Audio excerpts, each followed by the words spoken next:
The initial emails from Ethelred Corporation had been a gilded promise, a shimmering invitation from the kind of place you only ever saw in glossy magazines. For someone like me, Eleanor Vance, 20 years old and fresh out of a state university, a junior data analyst position there wasn't just a job, it was the job. A ticket out, a chance to prove myself.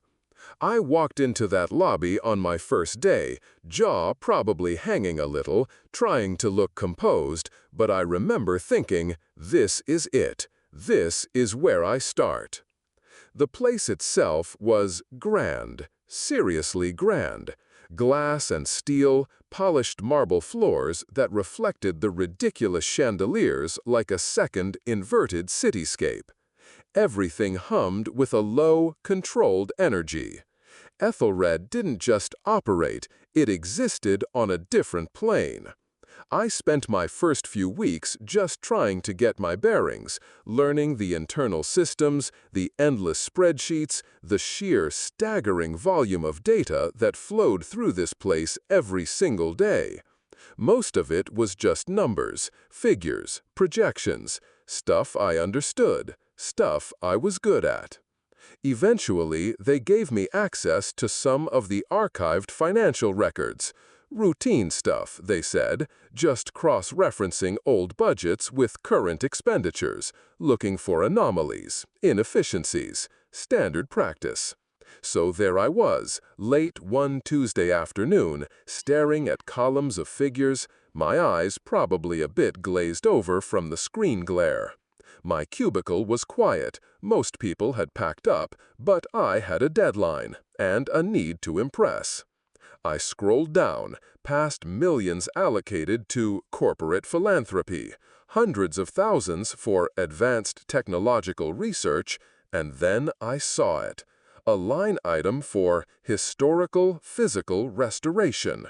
The amount was substantial, almost outrageously so, for something that sounded so vague.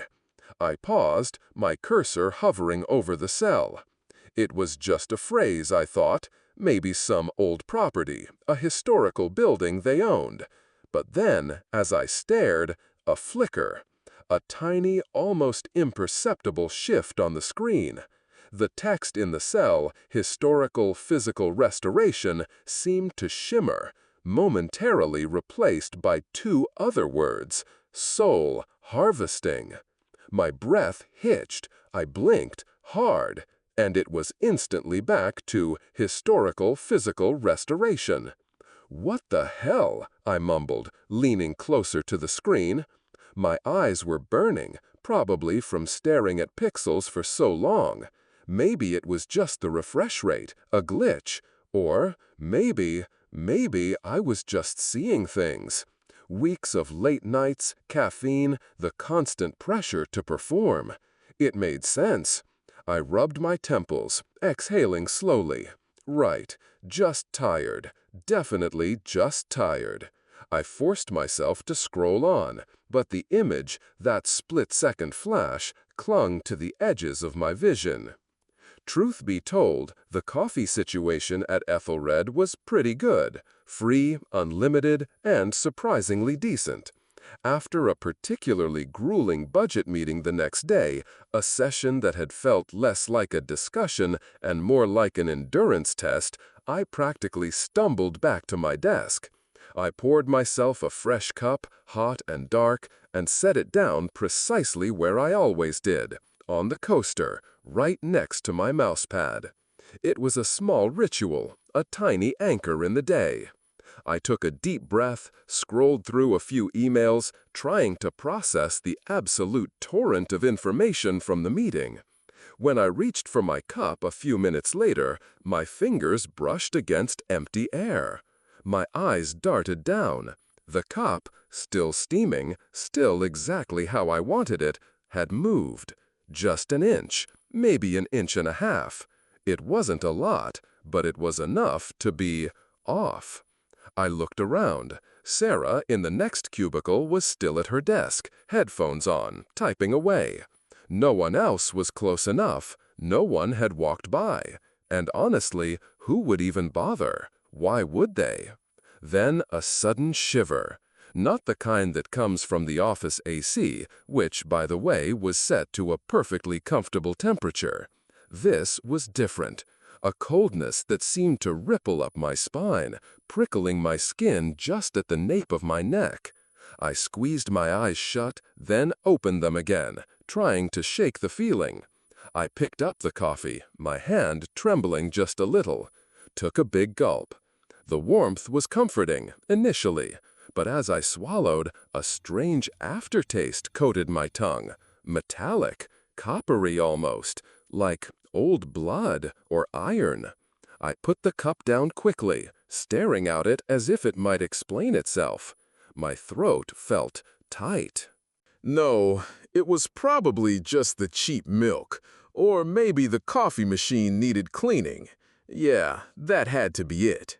I made myself take another sip, trying to ignore the lingering taste. It was just coffee. Just coffee. That week kind of bled into the next. The deadlines mounted, pushing everything else out of my head. I lived on adrenaline and lukewarm office coffee, staying later and later. One evening, well past 8, almost everyone else had gone home. The office was mostly silent, except for the low hum of the servers and the distant whir of the elevators. Pure quiet. I was alone, sorting through a physical archive of old corporate documents, actual paper, which was rare for Ethelred. These were blueprints, architectural sketches for a proposed expansion wing that apparently never got built. I found one particular sheet, folded and brittle with age, tucked away at the bottom of a heavy box. It was a site plan, I thought, a layout for internal corridors. But as I smoothed it out on my desk, a knot formed in my stomach. The corridors weren't straight. They twisted, spiraled, leading into rooms that clearly had no corners, or walls that opened into nothing. Staircases went up, then just ended in the middle of empty space. Shapes that broke every rule I knew about geometry and common sense. It was impossible. It looked like some kind of fever dream rendered on paper. I leaned closer, tracing one of the impossible lines with my finger. My mind instantly tried to rationalize it. An artist's folly? A conceptual piece? No, this was clearly meant to be a functional blueprint. That's when I heard it. A low, soft hum. Not the office hum. This was melodic. Like a chant. It vibrated, deep and unsettling, from the wall directly behind my desk. Almost like a person, far away, whispering. Thorn, thorn. My heart jumped into my throat. I whirled around. Nothing. Just the gray corporate partition, exactly as it always was. My breathing hitched. No, no way. My mind raced, grabbing for any explanation. The old building, right? Pipes, HVAC, just sounds of the place settling. That had to be it. But the hum and the name. A cold prickle spread over my skin. Suddenly, I felt something, a faint tremor, a sort of ripple moving under the floorboards near my feet, like something slithering, crawling along the base of the wall. My stomach lurched. I pulled my feet up onto the chair, pressing myself against the desk, my eyes wide. This was ridiculous. This was absolutely, demonstrably ridiculous. I was letting my imagination run away with me. I slammed the old blueprint shut, the brittle paper crunching loudly in the dead quiet. "It's just the pipes," I whispered to the empty office, my voice thin. "Just the damn pipes. Yeah, just pipes." I stuffed the documents back into their box, hardly bothering to reorganize them, and practically ran for my bag. I needed to get out, needed to breathe real air. My hands were shaking as I locked down my desktop. Just as I was about to rush out of my section, I saw her. Seraphina Thorne. The crown princess of Ethelred, as some whispered. She was standing at the very end of the long, empty corridor, bathed in the anemic glow of the fluorescent lights.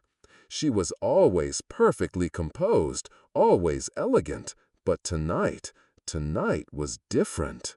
She smiled, a slow, stretching thing, too wide. It was a smile that pulled her lips back so far it almost looked like it reached her ears. And her eyes, for a fraction of a second, just the barest flicker, they didn't reflect the light. They were black, utterly unnervingly black, like deep pools of ink.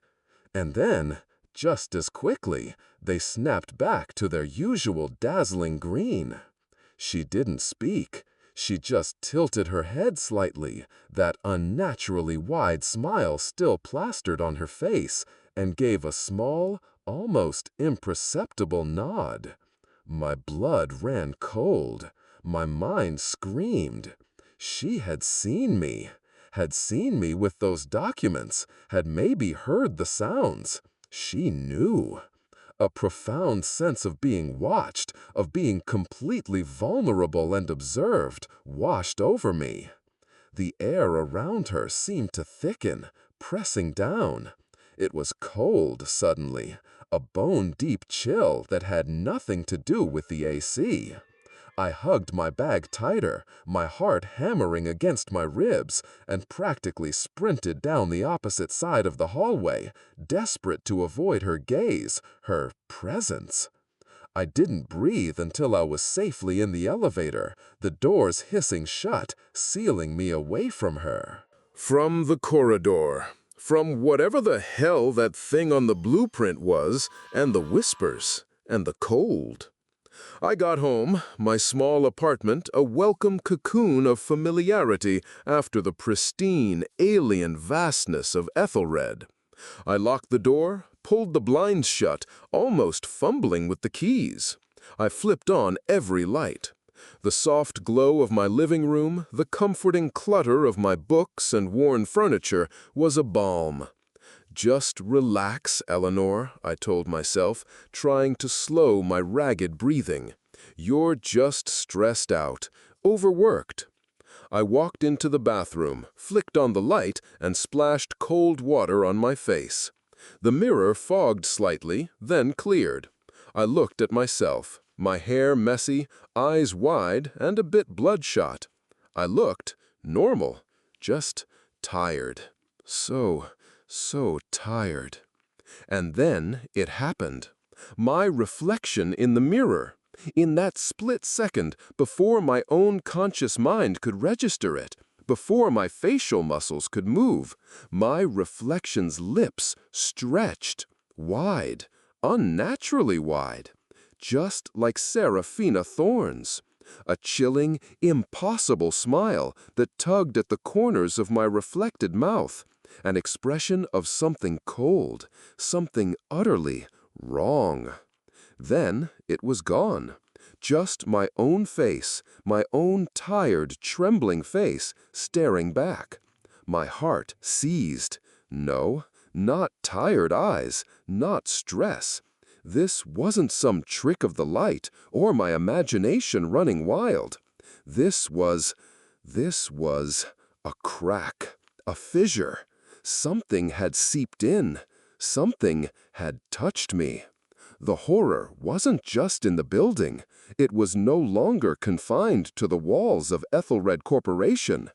It had started to attach itself to me. I backed away slowly from the mirror, my arms wrapped around myself, feeling suddenly small and exposed. I stumbled out of the bathroom, leaving the light on, and practically threw myself onto my couch. I needed distraction. Anything. I grabbed my phone, aimlessly scrolling through news feeds, anything to keep my mind from replaying that smile. My own smile. I stopped on an old online article. Ethelred Corporation, a legacy of innovation, the headline read. Just fluff, a historical piece. I clicked on it anyway, hoping the mundane corporate history would ground me. Scrolling past paragraphs about founding fathers and technological breakthroughs, I saw it.